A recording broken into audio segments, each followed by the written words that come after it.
Hello everyone. ಇಷ್ಟೊತ್ತು paper 1 paper 2 video ಮಾಡಿದ್ದೀವಿ ಅಂದರೆ PSIಗೆ. ಈ ವಿಡಿಯೋ ಮಾಡ್ತಿರೋ ಉದ್ದೇಶ ನಿಮಗೆ ESI ಎಕ್ಸೈಸ್ ಸಬ್ ಇನ್ಸ್ಪೆಕ್ಟರ್ ಎಕ್ಸಾಮ್ಗೆ ರಿಲೇಟೆಡ್ ಈ ಒಂದು ವಿಡಿಯೋ ಮಾಡ್ತಿದ್ದೀನಿ.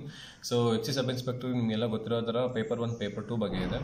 ಸೊ ಪೇಪರ್ 1 ನಿಮಗೆ ಟ್ರಾನ್ಸ್ಲೇಷನ್ ಇರುತ್ತೆ ಆ್ಯಂಡ್ ಯಾವುದು ಎಸ್ಸೆ ಇರುತ್ತೆ. ಎಸ್ಸೆ ನಿಮಗೆ ಆಲ್ಮೋಸ್ಟ್ 30 ಮಾರ್ಕ್ಸ್ ಇರುತ್ತೆ. PSL 20 ಮಾರ್ಕ್ಸ್ ಮಾತ್ರ ಇರುತ್ತೆ. ಟ್ರಾನ್ಸ್ಲೇಷನು ಯೂಶಲಿ 20 ಮಾರ್ಕ್ಸ್ ಇರುತ್ತೆ.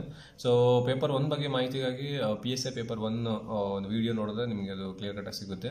ಸೊ ರಿಗಾರ್ಡಿಂಗ್ ಪೇಪರ್ 2 ತುಂಬ ಚೆನ್ನಾಗಿ ಕೇಳ್ತಿದ್ದಾರೆ ESI ಬಗ್ಗೆ ಹೇಳಿ ಸರ್ ಅಂತ ಹೇಳ್ಬಿಟ್ಟು. ESI ಎಕ್ಸಾಮ್ ನಾನು ಅಟೆಂಡ್ ಮಾಡಿಲ್ಲ, ಬಟ್ ನಾನು ನೋಡಿದ್ದೀನಿ ಕ್ವಶನ್ ಪೇಪರ್ ಹೇಗಿದೆ ಅಂತ ಹೇಳ್ಬಿಟ್ಟು. ಅದಕ್ಕಿಂತ ಮುಖ್ಯವಾಗಿ KPSC Karnataka public service commission ಇದೆಯಲ್ಲ, ಸೊ ಆ ಒಂದು ಸಂಸ್ಥೆ ಎಕ್ಸಾಮ್ಸ್ ನಡೆಸೋದ್ರಿಂದ ಅದು ಯಾವ ಥರ ಇರುತ್ತೆ ಅಂತ ಹೇಳ್ಬಿಟ್ಟು ನಾನು ನಿಮಗೆ ಹೇಳಬಲ್ಲೆ.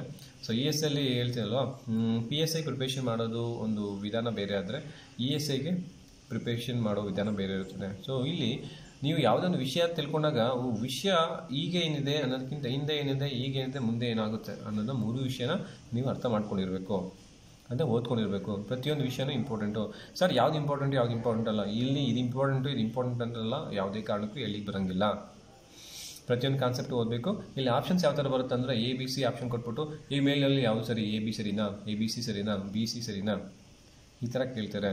ಸೊ ಅಂದರೆ 100 ಕ್ವಶನ್ಸ್ ಇದ್ದಾಗ ಆಲ್ಮೋಸ್ಟ್ ಒಂದು 40 ಕ್ವಶನ್ಸ್ ಇದೇ ಥರ ಬರ್ತಾರೆ. ಸೊ ಹಾಗಾಗಿ ನಿಮ್ಮ ಒಂದು ಪ್ರಿಪ್ರೇಷನ್ ಯಾವ ಥರ ಇರುತ್ತೆ ಅಂತಂದಾಗ, ನಾನು ವಿಷಯ ನಾಲೆಜು ತಿಳ್ಕೊಳ್ತೀನಿ ಅನ್ನೋದು ತುಂಬ ಮುಖ್ಯ. ಎಕ್ಸಾಮ್ ಕ್ಲಿಯರ್ ಮಾಡ್ತೀನಿ ಅನ್ನೋದಕ್ಕಿಂತ ಫಸ್ಟ್ ನನ್ನ ಹತ್ರ ಎಷ್ಟು ನಾಲೆಜ್ ಇದೆ, ನಾನು ಎಷ್ಟು ನಾಲೆಜ್ ಗಳಿಸಿದ್ದೀನಿ, ಇನ್ನೂ ನಾಲೆಜ್ ಗಳಿಸಬೇಕಾದ್ರೆ ನಾನೇನು ಮಾಡಬೇಕು ಅನ್ನೋದನ್ನ ನೀವು ಅರ್ಥ ಮಾಡ್ಕೊಬೇಕು. ಗೊತ್ತಾಗ್ತಿದೆಯಾ? ಇದನ್ನು ನೀವು ಅರ್ಥ ಮಾಡ್ಕೊಂಡ್ರೆ 100% ನಿಮಗೆ ಯಶಸ್ಸು ಸಿಗುತ್ತೆ. ರೈಟ್? ಇಲ್ಲೂ ಅಷ್ಟೇ ವಿಷಯವಾರನೇ ಪ್ರತಿಯೊಂದು ಸಬ್ಜೆಕ್ಟಲ್ಲಿ ಕ್ವಶನ್ಸ್ ಕೇಳ್ತಾ ಹೋಗ್ತಾನೆ. ಓಕೆ, ಒಂದು ಕ್ವಶನ್ ಕೇಳ್ತಾ ಇದ್ದಾನೆ ಅಂತಂದಾಗ ಗುಪ್ತ ಸಂತೋಷ್ ಸರ್ ಹರ್ಷವರ್ಧನ ಅಂತ ಕೇಳಿದಾಗ ಹರ್ಷವರ್ಧನ್ ಎಷ್ಟು ವಿಷಯ ಇರ್ತಾರೆ ಆಲ್ಮೋಸ್ಟ್ ಎಲ್ಲ ವಿಷಯನೂ ತಿಳ್ಕೊಂಡಿರಬೇಕು. ಓಕೆ, ಆಮೇಲೆ ಕ್ವಶನ್ ಪೇಪರ್ ಸಾಲ್ವ್ ಮಾಡೋದು ತುಂಬ ಇಂಪಾರ್ಟೆಂಟು. KPSC ಇತ್ತೀಚೆಗೆ ಎಷ್ಟು ಎಕ್ಸಾಮ್ಸ್ ಮಾಡಿದೆಯಲ್ಲ, KPSC exam full pattern change ಆಗಿದೆ. KPSC ಯಾವ ಥರ ಎಕ್ಸಾಮ್ ಪ್ಯಾಟರ್ನ್ ಮಾಡಿದ್ದಾರೆ ಅನ್ನೋದನ್ನ ನೀವು ಕರೆಕ್ಟಾಗಿ ನೀವು ಅಬ್ಸರ್ವ್ ನೋಡಿದ್ರೆ ಅದು ಯಾವ ಥರ ಕ್ವಶನ್ಸ್ ಕೇಳ್ತಿದ್ದಾರೆ ಅಂತ ನಿಮ್ಗೆ ಗೊತ್ತಾಗುತ್ತೆ. ಸೊ ಸ್ಟ್ಯಾಂಡರ್ಡ್ ಬುಕ್ಸ್ ಬಗ್ಗೆ ಕೇಳ್ತೀರಾ, ಪ್ರತಿಯೊಂದಕ್ಕೂ ಸ್ಟ್ಯಾಂಡರ್ಡ್ ಬುಕ್ಸ್ ಇದ್ದಾವೆ. ನಾನು ಚಿಗುರು ಬುಕ್ಕಲ್ಲಿ ಮೆನ್ಷನ್ ಮಾಡಿದ್ದೇನೆ, ದಯವಿಟ್ಟು ಆ ಬುಕ್ಸ್ನ ರೆಫರ್ ಮಾಡಿ. ಒಂದೊಂದು ಬುಕ್ ಹೇಳಿಕ್ಕಾಗಲ್ಲ, ತುಂಬ ಬುಕ್ಸ್ ಇದ್ದಾವೆ. ಓಕೆ, ನಿಮ್ಗೆ ಎಲ್ಲಿ ಡಿಫಿಕಲ್ಟಿ ಫೀಲ್ ಆಗುತ್ತೋ ಆ ಒಂದು ವಿಷಯಕ್ಕೆ ಹೆಚ್ಚಿನ ಒಂದು ಆದ್ಯತೆ ಕೊಡಿ. ಓಕೆ, ಓದಬೇಕಾದ್ರೆ ಹೇಳ್ತಿದ್ನಲ್ಲ ABC CBA, ಓಕೆ, ಇಮೇಲೆ ಯಾವ ಸರಿ ಯಾವುದು ಅಲ್ಲ ಅನ್ನೋದು ಕಾನ್ಸೆಪ್ಟ್ ಕೇಳೋದನ್ನ ಪರಿಪೂರ್ಣವಾಗಿ ಮಾಹಿತಿನ ಕಲೆಕ್ಟ್ ಮಾಡಿರಬೇಕು. ಸೊ ಇನ್ನು ಕರೆಂಟ್ ಇವೆಂಟ್ಸ್ಗೆ ಬರೋದಾದರೆ ನಿಮಗೆ GK today, usually KPSC questions ಕೇಳಿದ್ರೆ GK ಟುಡೇ, ಸ್ಪರ್ಧಾ ಸಾಧನ, ಸೊ ವಿಜೇತ, ಈ 3 ರೆಫರ್ ಮಾಡ್ಕೊಳ್ಳಿ. ಸೊ ಲಾಸ್ಟ್ ಒಂದು 3-4 ಮಂತ್ಸ್ ಮೇಲೆ ನಾನು ಅಟ್ಲೀಸ್ಟ್ ಒಂದು 6 ಮಂತ್ಸ್ ರೆಫರ್ ಮಾಡಬೇಕಾಗುತ್ತೆ. ಸೊ ಹಾಗಾಗಿ ಅದನ್ನ ಸ್ವಲ್ಪ ಕ್ಲೀನಾಗಿ ತೊಗೊಂಡು ಒಂದು ಸ್ವಲ್ಪ ರೆಫರ್ ಮಾಡಿ. ಸೊ ಬಿ ಸ್ಟಡಿ, ಇದಕ್ಕೆ ಮಾತ್ರ ನೀವು ಎಫರ್ಟ್ ಮಾಡಲೇಬೇಕು. PSI ಎಕ್ಸಾಮ್ ಕ್ಲಿಯರ್ ಮಾಡೋಕ್ಕೂ ESI ಎಕ್ಸಾಮ್ ಕ್ಲಿಯರ್ ಮಾಡೋಕ್ಕೂ ತುಂಬ ವ್ಯತ್ಯಾಸ ಇರುತ್ತೆ. ಓಕೆ, ಮತ್ತು ಬೇರೆ ಯಾವುದಕ್ಕೂ ನೀವು ಕಿವಿ ಕೊಡೋಕೆ ಹೋಗ್ಬೇಡಿ. ಸೊ ನಿಮ್ಮ ಒಂದು ಪ್ರಯತ್ನ, ನಿಮ್ಮೊಂದು ಪ್ರಿಪ್ರೇಷನ್ ನಿಯತ್ತಾಗಿ ಇರೋದೇ ಆದರೆ ನಿಮ್ಮೊಂದು ಜಾಬ್ ಸೆಲೆಕ್ಷನ್ ಕರೆಕ್ಟಾಗಿ ಆಗುತ್ತೆ. Right? So question paper refer ಮಾಡೋದ್ರಿಂದ ನಿಮಗೆ ಒಂದು ಕ್ಲಿಯರ್ ಕಟ್ ಐಡಿಯಾ ಸಿಗುತ್ತೆ.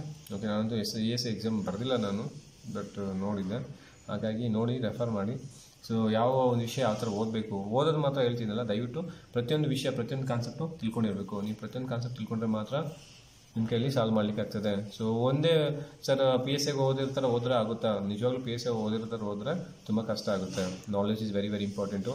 ನಾನು ನಿಮ್ಗೆ ಮೊದಲೇ ಹೇಳ್ದಂಗೆ ಯಾವುದೇ ಒಂದು ಬಿಲ್ಡಿಂಗ್ ಕಟ್ಟಬೇಕಾದ್ರೆ ಸೊ ನಿಮ್ಮ ಬೇಸ್ಮೆಂಟ್ ತುಂಬ ಸ್ಟ್ರಾಂಗ್ ಆಗಿರಬೇಕು. ಆ ಬೇಸ್ಮೆಂಟ್ ಯಾವ ಥರ ಸ್ಟ್ರಾಂಗ್ ಮಾಡಬೇಕು ಅನ್ನೋದು ತಿಳ್ಕೊಳ್ಳಿ. ಸ್ಟ್ರಾಂಗ್ ಮಾಡಿಕೊಂಡು ಅದಾದ ನಂತರ ನೀವು ಓದಲಿಕ್ಕೆ ಸ್ಟಾರ್ಟ್ ಮಾಡಿ. ಓಕೆನಾ? ಈ ನೆನ್ನೆ ಮೊನ್ನೆ ಪ್ರಿಪ್ರೇಷನ್ ಮಾಡಲಿಕ್ಕೂ ಸ್ಟಾರ್ಟ್ ಮಾಡೋದು ತುಂಬ ಇರ್ತದೆ. ಆ ಸಂದರ್ಭದಲ್ಲಿ ನೀವೆಲ್ಲನೂ ಓದೋ ಅವಶ್ಯಕತೆ ಇಲ್ಲ, ನಿಮ್ಗೆ ಹೇಳ್ತಿದ್ದೀನಿ. ಸೊ ಒಂದು ಎಕ್ಸಾಮ್ ಅಂತ ಪ್ರಿಪ್ರೇಷನ್ ಮಾಡಿದಾಗ ಏನು ಓದಬಾರ್ದು ಅನ್ನೋದನ್ನ ತಿಳ್ಕೊಬೇಕು. ಏನು ಓದಬಾರ್ದು ಅನ್ನೋದನ್ನ ನೀವು ಕರೆಕ್ಟಾಗಿ ಅರ್ಥ ಮಾಡಿಕೊಂಡು ಅರ್ಥ ಮಾಡಿಕೊಂಡ್ರೆ ನೀವೇನು ಓದಬೇಕು ಅನ್ನೋದು ನಿಮಗೆ ಆಟೋಮೆಟಿಕ್ ಗೊತ್ತಾಗ್ಬಿಡುತ್ತೆ. ಓಕೆನಾ? ಸೊ ಎಲ್ಲ ವಿಷಯಗಳು ಓದಬೇಕು, ಎಲ್ಲ ವಿಷಯ ಜ್ಞಾನವೂ ಇರಬೇಕು.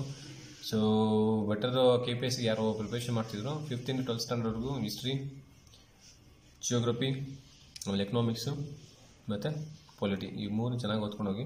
ಸ್ಪೆಷಲಿ 12th ಸ್ಟ್ಯಾಂಡರ್ಡು, ಆಮೇಲೆ 9th ಸ್ಟ್ಯಾಂಡರ್ಡಲ್ಲಿ ಕರ್ನಾಟಕ ಜಿಯೋಗ್ರಫಿ ಇದೆ, ಅದನ್ನು ಸ್ವಲ್ಪ ಕ್ಲೀನಾಗಿ ನೋಡ್ಕೊಂಡು ಹೋಗಿರಿ. ಸೊ ಪ್ರತಿಯೊಂದು ವಿಷಯ ನೋಡಬೇಕು, ಅದು ಮಾಡೋದು ಮಾತ್ರ ನಿಮಗೆ ಆಗುತ್ತೆ. ನೀವು ಎಲ್ಲಿವರೆಗೂ ನಾನು ವಿಷಯ ಜ್ಞಾನ ಪಡ್ಕೊಳೋದಿಲ್ಲ, ಜಸ್ಟ್ ಹೋಗಿ ಅಟೆಂಡ್ ಆಗ್ತೀನಿ ಅಂದರೆ ಆಗಂಗಿಲ್ಲ. ಆಮೇಲೆ ಧಾರವಾಡ ಮತ್ತು ಬಿಜಾಪುರದಲ್ಲಿ ಯಾರು ಇದ್ದಾರಲ್ಲ, ಮತ್ತು ಬೆಂಗಳೂರಲ್ಲಿ ನನಗೆ ಮಾಡೋ ಟೆಸ್ಟ್ ಎಲ್ಲಿ ಕೊಡ್ತಾರೆ ಗೊತ್ತಿಲ್ಲ, ಬಟ್ ಧಾರವಾಡದಲ್ಲಿ ವಿಶೇಷವಾಗಿ ಒಳ್ಳೆ ಕಡೆ ಟೆಸ್ಟ್ ಸೆಂಟ್ರಲ್ಲೂ ಇದ್ದಾವೆ. ಸೊ ಎಲ್ಲ ಒಂದು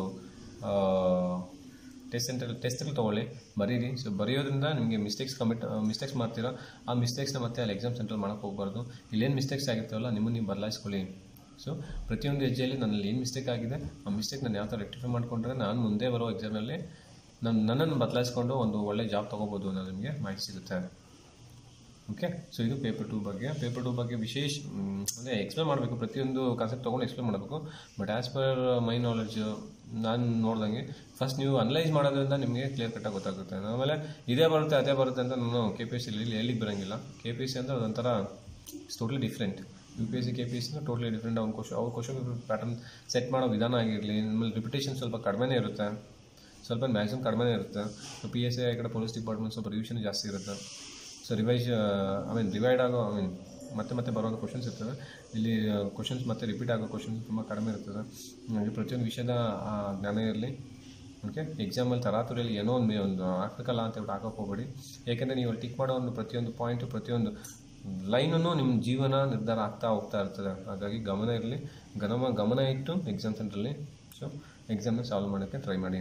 ಓಕೆ, ಸೊ ಕೆಲವರು ಹೇಳ್ತಾರೆ ಚಿಗುರು ಬುಕ್ಕು ನಿಮಗೆ ಈ ಚಿಗುರು ಬುಕ್ ಇದೆಯಲ್ಲ, ಚಿಗುರು ಬುಕ್ಕು ESIಗೆ ಹೆಲ್ಪ್ ಆಗುತ್ತೆ ಸರ್ ಅಂತ ಕೇಳ್ತಿದ್ರು.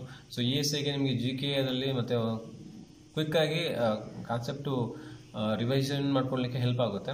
ಬಟ್ ಇಟ್ಸ್ ನಾಟ್ ಇದನ್ನ ಓದ್ಕೊಂಡ್ರೆ ನಾನು ESI ಆಗ್ಬಿಡ್ತೀನಿ ಅಂದರೆ ಟೋಟ್ಲಿ ರಾಂಗ್. ಕೆಲವು ಕೇಳಿದ್ರೆ PSI ಆಗ್ಬಿಡ್ಬೋದಾ ಸರ್? PSI ನಿಮಗೆ ಹೋಗಿ ನಿಮ್ಮ ಹಾದಿಯಲ್ಲಿ ಸಹಕಾರ ಅಂತೂ 100% ಮ್ಯಾಕ್ಸಿಮಮ್ ಆಗುತ್ತೆ. ಬಟ್ ಇದೇ ಫೈನಲ್ ಅಲ್ಲ, ಎಲ್ಲ ವಿಷಯ ತಿಳ್ಕೊಂಡಿರ್ಬೇಕು. ಎಲ್ಲ ಒಂದು ಸಬ್ಜೆಕ್ಟ್ಸ್ ಓದಿದಾಗ ಮಾತ್ರ ಒಂದು ಪರಿಪೂರ್ಣತೆ ಸಿಗುತ್ತೆ. ಓಕೆ, ಸೊ ಇಷ್ಟು ಹೇಳ್ತಾ ಇದ್ದೀನಿ. All the very best for your exams too. ನೋಡಿ, ಇನ್ ಕೇಸ್ ಏನೋ ನನಗೆ ಹೆಚ್ಚಿನ ಮಾಹಿತಿ ಸಿಕ್ಕು ಬೇರೆ ಏನೋ ಒಂದು ವಿಷಯ ಹೇಳಬೇಕು ಅಂತ ಅನ್ಸಿದ್ರೆ ನಾನು I will make a video and send it to you. Okay, and all the very best for PSI and ESI exams ಬೇರೆ ಬರ್ತಿದ್ರು. ಮತ್ತು ಸಿವಿಲ್ BC ಎಕ್ಸಾಮ್ ಬಗ್ಗೆ ಕೇಳ್ತಿದ್ದಾರೆ. ಅದು ಎಕ್ಸಾಮ್ ಡೇಟ್ ನನಗೆ ಇನ್ನೂ ಕನ್ಫರ್ಮ್ ಆಗಿಲ್ಲ ಸರ್. ಕನ್ಫರ್ಮ್ ಆದರೆ 100% ನಾನು ಫೇಸ್ಬುಕ್ಕಲ್ಲಿ ತಿಳಿಸ್ತೀನಿ. ಓಕೆ, ಇಷ್ಟು ಹೇಳ್ತಾ ಇದ್ದೀನಿ. Do refer it. ಒಳ್ಳೆಯದಾಗಲಿ and all the very best. ಇಲ್ಲಿಗೆ ವಿಡಿಯೋ ಮುಗಿಸ್ತಾ ಇದ್ದೀನಿ. Thank you. ಜೈ ಹಿಂದ್.